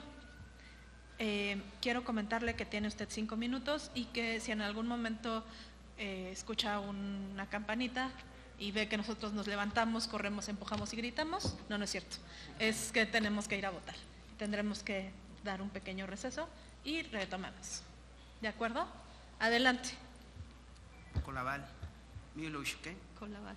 Javi Alex Walter Díaz García, Liquemutal, Ta Carranzae, Ta Chiapa, Juncoon, Lavi Cacalé, Colial Cahualtic, León Chuc, por estar con ustedes. Y lo que les acabo de decir es un saludo en Tzotzil. Mi corazón está muy contento de estar acá con ustedes y estoy participando en este concurso porque considero que tengo las capacidades inherentes para ocupar el cargo, si así lo decide la mayoría del Senado, el cual desde luego vamos a desempeñar con transparencia, con legalidad, con independencia, imparcialidad. Nuestro querido estado de Chiapas, como ustedes saben, ha pasado por muchos procesos políticos y ustedes deberán tener especial cuidado en seleccionar ahí al magistrado que va a ocupar este cargo. Hasta hace algunos años el estado estaba pintado de un solo color partidista. Una vez que entramos como consejeros electorales, que fueron removidos los anteriores miembros del Consejo Electoral en Chiapas, sacamos adelante el proceso electoral 2017-2018 en un grave contexto de violencia. Mi actuar como exconsejero fue imparcial, salvé elecciones municipales, tanto del partido Morena, del partido de la Revolución Democrática, y sin mirar absolutamente ningún interés partidista. Ocupé la comisión, la presidencia de la Comisión de Quejas y Denuncias, en el cual presidí por 1 año y medio. Se iniciaron los procedimientos especiales sancionadores.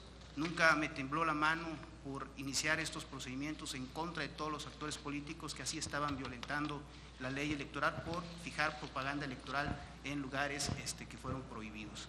Esos términos, esa situación me valió un inicio de un procedimiento de remoción, lo que sin duda salimos avantes. Y lo que ofrezco a este Senado, a sus integrantes, es precisamente esa imparcialidad, el poder aportar el conocimiento. Traigo el conocimiento en las comunidades indígenas. Hay muchos problemas electorales en las comunidades indígenas. Existen las cuestiones de elecciones por usos, costumbres, sistemas normativos, y desde luego que ahí estamos apoyando tanto a candidatos, precandidatos, aspirantes, a toda la ciudadanía que así lo desee incorporar, promover algún juicio de protección a sus derechos políticos electorales, algún juicio de inconformidad, se atenderán en tiempo y forma. He dado seguimiento a las sesiones de los órganos jurisdiccionales, tanto a la Sala Superior Electoral, también al Tribunal de la Sala Regional de Jalapa, al propio Tribunal Electoral del Estado de Chiapas, y sé muy bien en lo que están ahorita trabajando. Entonces, no me quiero exceder en estos 5 minutos que ustedes me han dado. La verdad que tengo todo el interés y todo el afán de responder con prontitud sus respuestas. Quedo a la orden. Muy bien. Pues, ¿alguna pregunta? Sí. Adelante, por favor. Muchas gracias. Es que quién sabe si se escucha, si no se escucha. Bueno. Sí está prendido, está en verde. ¿Te pasó esto? No, está bien. Bienvenido a esta Comisión de Justicia. Me parece que, bueno, el hecho de que seas bilingüe, por supuesto que da aporta, ¿no?, un extra, sobre todo en un estado como Chiapas, ¿no?, donde yo soy de Veracruz y, bueno, finalmente sabemos que siempre con las comunidades indígenas de pronto operan usos y costumbres que de pronto contravienen lo que dice la propia legislación, digo, en algunas ocasiones.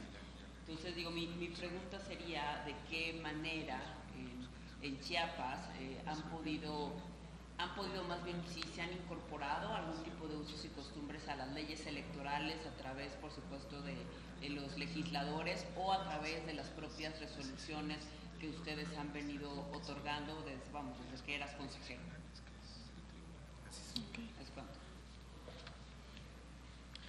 En atención a su pregunta, senadora Indira, efectivamente estos usos y costumbres se han estado implementando.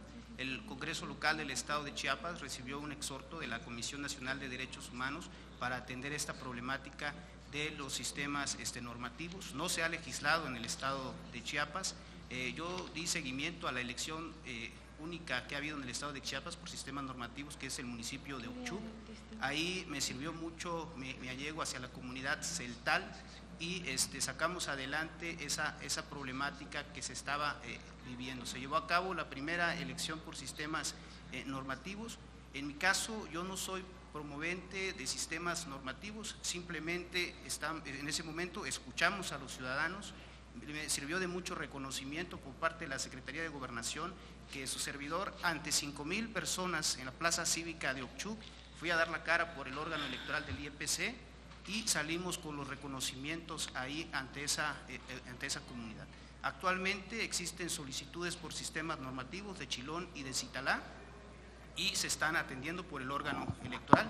Yo concluí mi encargo como consejero en el mes de mayo y entonces salí adelante con este encargo que me dieron y por eso es que ahora aspiro a este puesto como magistrado electoral local.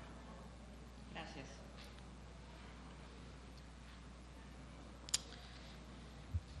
¿Alguna otra pregunta? Estoy revisando las preguntas que envió la sociedad en general. Nos las acercó la mesa técnica, muchas gracias. Y todas son muy interesantes.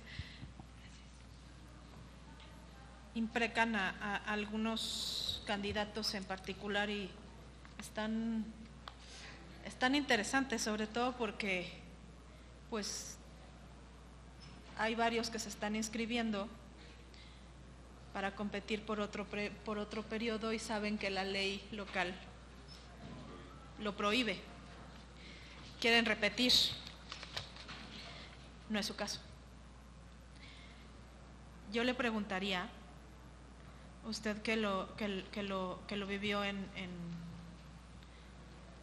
carne propia, ¿qué haría usted de distinto sobre las decisiones del INE y las que usted tomaría si llegara a ser magistrado, por el tema de la disolución que ustedes sufrieron? ¿Qué haría, cuál es su opinión y qué haría usted de distinto en caso de ser magistrado? Sí, referente a la disolución del anterior Consejo Electoral del IEPC del Estado de Chiapas, lamentablemente la situación se llevó ahí por el diputado migrante y en el cual la situación que imperó fue la violación de derechos a las comunidades indígenas, porque principalmente a quienes aparecieron registrados en el extranjero fueron ciudadanos indígenas que fueron violentados en sus derechos. Yo lo que ofrezco a la ciudadanía es trabajar con imparcialidad, con legalidad y solucionar las controversias que se presenten ante este órgano electoral.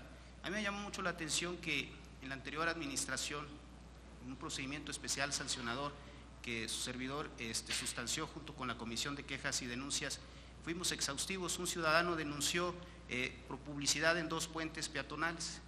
Nosotros resolvimos, tomamos la medida cautelar de retirar no solo 2, retiramos 20 espectaculares. El asunto ahí fue de que los anteriores magistrados resolvieron de que nos excedimos en las facultades por retirar 20 y no solo las 2 que había denunciado el ciudadano. En ese sentido, pues, es esa la voluntad que existirá de su servidor y en ningún momento estoy tratando de repetir. Sí, se inscribieron algunos participantes que actualmente ostentan el cargo, pero en mi caso de exconsejero la función es distinta y estamos en todo el derecho porque ya concluí con mi encargo y aquí frente a ustedes les digo pues de que no me va a temblar la mano aún y cuando existan amenazas que pudieran suscitarse, porque en su momento fui objeto de amenazas incluso de muerte cuando trabajé en el INE como auxiliar jurídico por sustanciar procedimientos especiales sancionadores. Muy bien. ¿Algo más? Gracias. Bueno, pues le agradecemos mucho haya atendido esta entrevista. Muchas gracias. Gracias por el saludo en Tzotzil. Y bueno, pues esperemos los resultados una vez que terminen los procesos. Muchas gracias. Bienvenida, maestra. Almareli Velázquez Medina, maestra en Derecho Procesal Constitucional Electoral. Ha sido coordinadora de ponencia en el Tribunal Electoral del Estado de Chiapas de febrero a octubre de 2018. Ha sido secretaria proyectista del Tribunal Electoral del Estado de Chiapas 2017, secretaria de Estudio y cuenta del Tribunal de Justicia Electoral y Administrativo del Estado de Chiapas 2008 a 2014 y secretaria de Estudio y Cuenta del Tribunal Electoral del Poder Judicial del Estado de Chiapas 2005-2007. Le damos la más cordial bienvenida y tiene usted 5 minutos para hacer su presentación. Gracias. Muy buenas tardes a todos. Es un privilegio poder llegar hasta a esta parte. A mí, mi intención y mi aspiración para ser magistrada del Tribunal Electoral es por los años que le he servido a la institución en diferentes etapas que se ha conformado desde que solo era Tribunal Electoral hasta ser, fue pasando por las etapas del Tribunal de Justicia Electoral, vuelve a ser el Tribunal Electoral nada más y nos incorporan al Poder Judicial y con la reforma del 2014 que vuelve a quedar autónomo e independiente. Los años que he servido ahí, la materia electoral para mí, que fue la formación profesional que tuve, ha sido lo máximo. Para mí es una materia que no está muy explorada y me ha encantado. Y toda mi formación profesional, la mayor parte, ha sido en materia electoral. Hemos llevado cursos precisamente para ir reforzando. Es una materia que no se termina de conocer, que por lo menos en nuestras paradas seguimos aprendiendo cada día. Hay muchas cosas nuevas y novedosas y que pues estamos en la mejor disposición.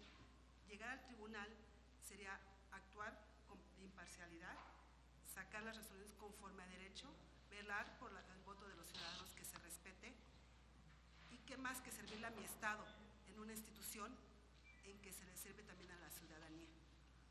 Eso sería lo más importante para llegar al tribunal, y pues porque le tengo mucho amor al tribunal, está mi formación ahí, ¿verdad? Entonces eso sería lo más que puedo decirles para pertenecer a ese órgano jurisdiccional. Muy bien. Si alguien quisiera hacer una pregunta, por favor, senadora. Gracias. Bienvenida, maestra Almarelli, a esta Comisión de Justicia. Veo en su currículum que ha pasado durante distintas etapas de su vida dentro de los tribunales electorales, y mi pregunta sería, durante esta evolución que usted también como persona seguramente ha tenido y que los propios tribunales han cambiado desde el nombre, ¿no?, hasta el tema legislativo, ¿cómo ha visto usted que han cambiado respecto a las resoluciones, respecto a los temas de paridad? O sea, ¿ha visto usted una evolución durante estos años, tanto de cada uno de estos tribunales como hasta de usted, ¿no? ¿Y cuál sería su aportación en este tema si llegara a ser escogida como magistrada? Bueno, sí, definitivamente ha habido mucho avance desde las reformas que se han propuesto al Código de Elecciones, ahora el Código de Elecciones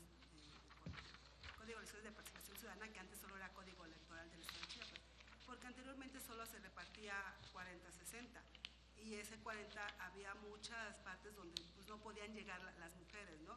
Entonces ahorita la paridad no solo se enfoca a que lleguen solo las mujeres, la paridad es ambos, o sea, derechos para ambos. Sin embargo, no debemos de olvidar que el género femenino siempre fue es el género más vulnerable y es al que no se le permitía llegar. Tenemos los casos de las Juanitas, incluso en Chiapas está el caso que en el proceso pasado estaban renunciando todas las mujeres supuestamente para hacer las de representación proporcional. Entonces, todo eso sí lo hemos avanzado. Digo, en el expediente 114 que resuelve la Sala Superior y en el que manifiesta que estando a días de la elección en el proceso 2015, que modifica el acuerdo del Instituto de Elecciones para ver que se haga la equidad tanto horizontal como transversal, porque no había, o sea, habían dicho los partidos, sí cumplimos, pero a medias, ¿no?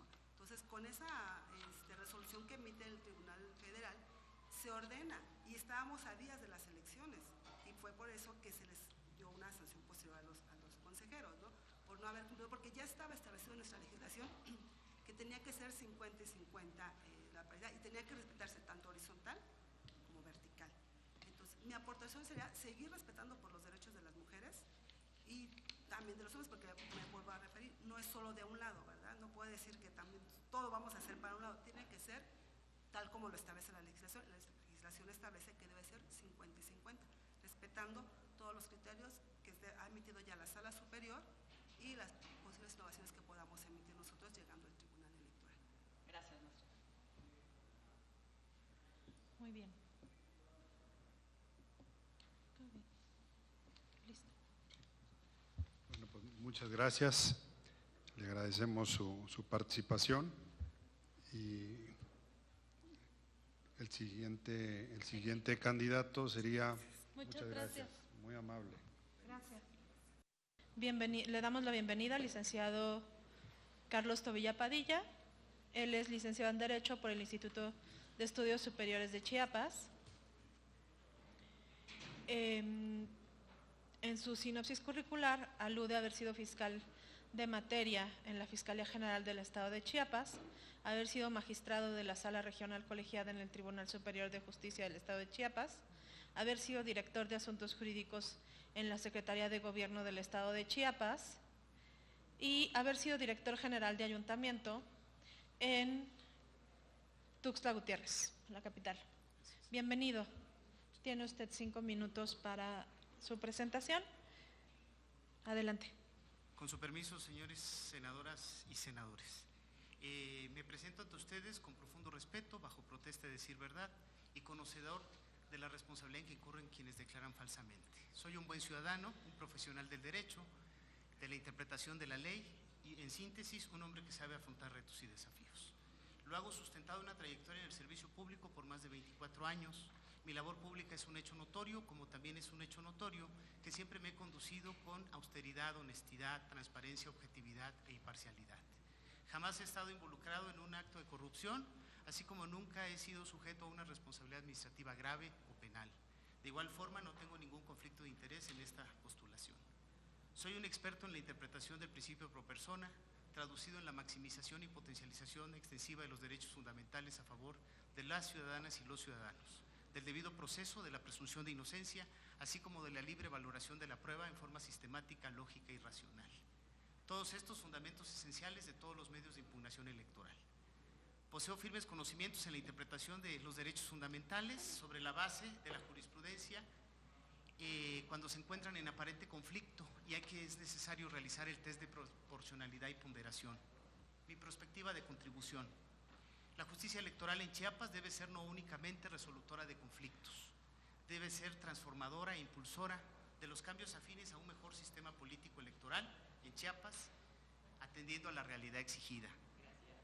Comenzaría por ahí buscando un impacto sobre la ponderación pro persona de los derechos políticos a favor de los ciudadanos y las ciudadanas y de los partidos políticos, con los límites convencionales constitucionales siguientes. La paridad de género. Desde el ejercicio jurisdiccional debe garantizarse que los resultados de la elección de 2018 a favor de la paridad sean respetados, cumplidos y sostenidos, sobre todo en los ayuntamientos y el Congreso del Estado, así como para que en los procesos electorales 21 y 24 se actúe de inmediato ante la mínima sospecha de que algún protagonista político quiera transgredirla. Todos debemos lograr que se mantenga y que se consolide. Los sistemas normativos internos son impostergables y debemos dar el paso a la implementación de las elecciones bajo este régimen en los pueblos originarios de Chiapas, pero de una forma seria, sostenida e integral, no en forma aislada. De los 124 municipios del estado, 24 tienen una composición política de pueblo originario. Sobresalen siempre por su trascendencia en los temas electorales Chenaló y Ochuc, que nos dan muy buenas lecciones, así como Chamula siempre es noticia. La constante en estos sucesos es la necesidad de su autodeterminación. Los juristas conservadores confunden el tema, pero la realidad es que ya es viable. Veamos Oaxaca, aplica el sistema en 417 municipios, Chiapas apenas 1 y este año. Algo pasa, o más bien no pasa, en la autoridad administrativa electoral, que el tema no avanza. Por ello pueden impulsarse desde la función jurisdiccional acciones afirmativas para que se active el peritaje antropológico y ahí nos ayuden los académicos e investigadores bajo la figura del amicus curiae. La justicia electoral ha tenido una activación histórica cuando inicia un proceso y cuando termina, existiendo temas pendientes como los desarrollados que deben estar en forma permanente, así como la violencia política de género que debe monitorearse en forma constante y permanente, insisto, en los ayuntamientos. Hay que proteger a los órganos colegiados electos, a los ayuntamientos. La función jurisdiccional debe asumir el papel responsable en el equilibrio y control de los actos del Congreso del Estado, por los que se disuelven ayuntamientos y se nombran consejos municipales de forma injustificada. debemos tener presente que el derecho político ponderado aquí es el voto de las ciudadanas y de los ciudadanos en forma activa, que eligen y en confrontación con, o más que confrontación, en similitud con el voto pasivo de las ciudadanas y de los ciudadanos que son electos. Nada más el sustento del proceso electoral. Estos temas serán la constante a cumplir en caso de que me concedan el privilegio de servir a Chiapas. Estoy convencido de que la justicia electoral debe contribuir proactivamente a la consolidación de la paz. Por su atención, señoras y señores senadores y senadoras, muchas gracias. Gracias. Muchas gracias. ¿Preguntas? Adelante. Gracias. Bienvenido, licenciado Carlos, a esta Comisión de Justicia del Senado de la República. Preguntas nada más, es realmente por curiosidad. Durante el tiempo que fue usted director general del Ayuntamiento en Tuxtla, ¿qué partido político gobernaba?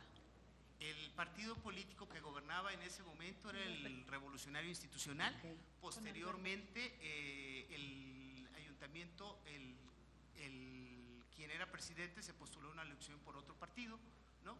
En la búsqueda de las transformaciones, que en su momento lo fue el PRD. He servido, si me permite, senadora, he servido de 24 años en diferentes gobiernos, okay. Priistas, panistas, perredistas, de coalición.